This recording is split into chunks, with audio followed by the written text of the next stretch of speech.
Yes, nizere ko mumeze neza aho muherereye hose mwebwe mwese mudukurikirana mudahengeshanya kuri BM4 Plus.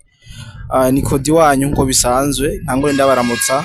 Ndazi kuri uno munsi w'igenekerezo rya gatanu hazinduye hariko haravuga ibihuha vyinshi cyane cyane mu ntara ya Butsi ya Bujumbura, aho biriko biravugwa yuko hoba haguye igisasu canke ibombe irashwe ivuye mu gihugu c'u Rwanda.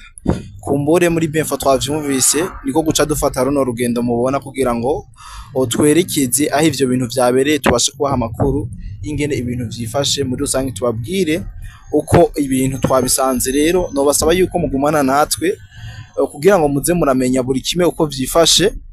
Je kudinza kuma mari kugira ngo nshobore kubaha vyose, ndababwire situation ngene imeze. Ariko ico mwomenya nuko iyi migwanire ikiraba muri Kongo, inyuma yaho ku munsi w'egenekerezo rya kane basinya amasezerano novuga yuko arayo guhuma amaso abantu. Murabona yuko imigwano yaciye imera nk'ikomera cyane. Murabizi yuko leta y'u Rwanda ibicishije mu binyamakuru vyayikoresha muri propaganda yari yavuze yuko leta y'u Burundi iriko iragerageza kurasa mu Rwanda, aho bavuga yuko amabombe ariko aragwa mu gihugu cy'u Rwanda neza na neza i Bugarama, ariko arava mu gihugu cy'u Burundi exactly mu Cibitoki. Akaba rero kuri uno munsi ariho twazindura twakira inkuru yuko mu Cibitoki bahejeje kuharasa, ndetse ari nayo mpamvu yatumye dufata runo rugendo kugira ngo dushobore kubabwira uko ibintu vyifashe. Rero no babwira yuko ku bantu bariko baritiranya ibintu vy'amasezerano y'igihugu cy'u Rwanda n'igihugu ca Kongo, ajya amasezerano bashinyiye Washington, ajya amasezerano ntabwo ari aya M23 na leta ya Kongo, na ya leta y'u Rwanda na leta ya Kongo. Mwibuke yuko iyi M23 yo ivuga yuko ibi bintu biriko biraba bitabaraba na bukebuke.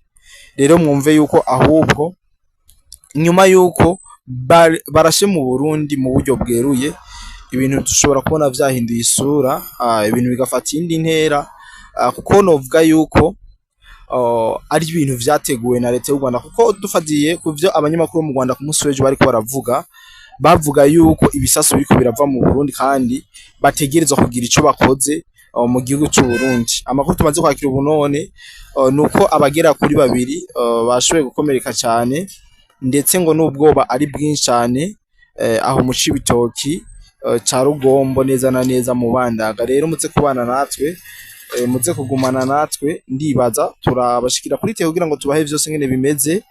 Reka ariko ndanabashirire mu video yerekana uruhande neza na neza bashoboye kurasamwo ivyo bintu. Ndazi yuko abantu benshi bataramenya yuko baba baharasha, ariko amakuru yizewe, amakuru y'ukuri yizewe nakuye ndetse no mu bategetsi basanzwe bari muri ivyo bice, barambwira yuko koko hashoboye kuba haraswa ikibombe gikomeye, ndetse n'abanyeshuri mubona yuko bari mu bihe vy'ama examen, bari mu bihe vy'ibibazo, abenshi baciye batangura kwiruka, maze barata ivyo barimwo ivyigwa, donc bavundurutse biruka n'impapuro atazo batoye mu gihe bariko barakora ikibazo. Rero mumve yuko aha mu Cibitoki ibintu nibisanzwe, niyo mpamvu tufashe runo rugendo kugira ngo tubashe kubaha amasuso n'amasanamu y'ingene ibintu vyifashe, ndetse tunaganirize bamwe mu bene igihugu basanzwe baba ngaho hafi y'umupaka igihugu cy'u Burundi gihana na Kongo, uko bavyakira. Ariko amakuru bavuga baremeza neza yuko kino gisasu caturutse neza neza mu gihugu cy'u Rwanda, atabwo caje kiva muri Kongo. Rero muramva yuko ico twotahura nuko igihugu cy'u Rwanda cyamaze gusoza intambara ku gihugu cy'u Burundi mu buryo bweruye nkuko bamye babivuga. Murabizi yuko Son Excellence Meya Evariste Ndayishimiye General Major yavuze yuko u Rwanda rwagambiriye gutera u Burundi inshuro nyinshi. Kumbure twashobora gusanga uno munsi ivyo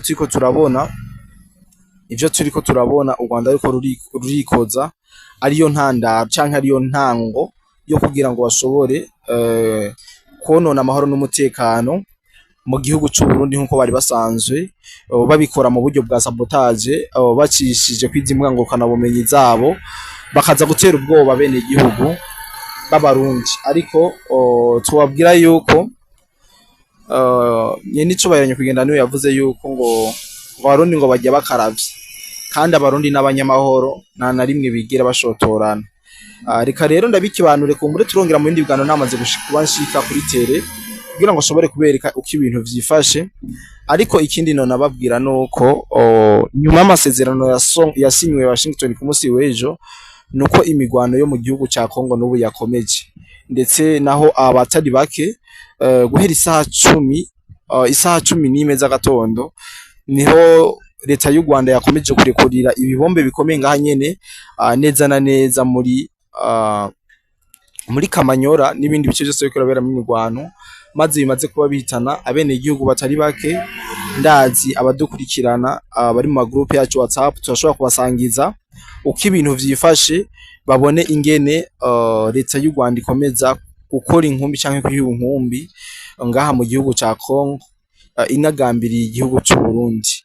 Rero no basaba yuko mwogumana natwe mukagumana nanje kugira ngo mbandanye ndabaha byinshi biko birabera ku mirongo y'urugamba. Rero kandi abikebanure ndagusaba wowe udukurikirana utarakora subscribe kuyikora kugira ngo tubandanye tubaha byinshi kandi biba bigezweho umwanya ku mwanya. Narijya ibintu novuga yuko bidasanzwe, sinzi yuko mubona kano ka video nabasigiyemo na ka video kerekana uruhande barashemwo, uruno ruhande mubona yuko barashemwo ari iki gisasu ca nabwe, ndetse bimwe mu bisigarira by'ico kibombe cahaguye. Abantu ni mu groupe yacu WhatsApp tuza kubasangiza kugira ngo babandanye kumenya uko ibintu vyifashe, uko ibintu biriko biragenda. Reka ndabikibanure mu kanya gatonza kuba nza nashitse deja mu Cibitoki ca Rugombo. Reka rero ndaza gukomeza ndabahe vyinshi, ndabahe amakuru agezweho yuko ngene ibintu biriko biragenda ku mirongo y'imbere ku ngamba zasojwe n'igihugu cy'u Rwanda. Bye bye.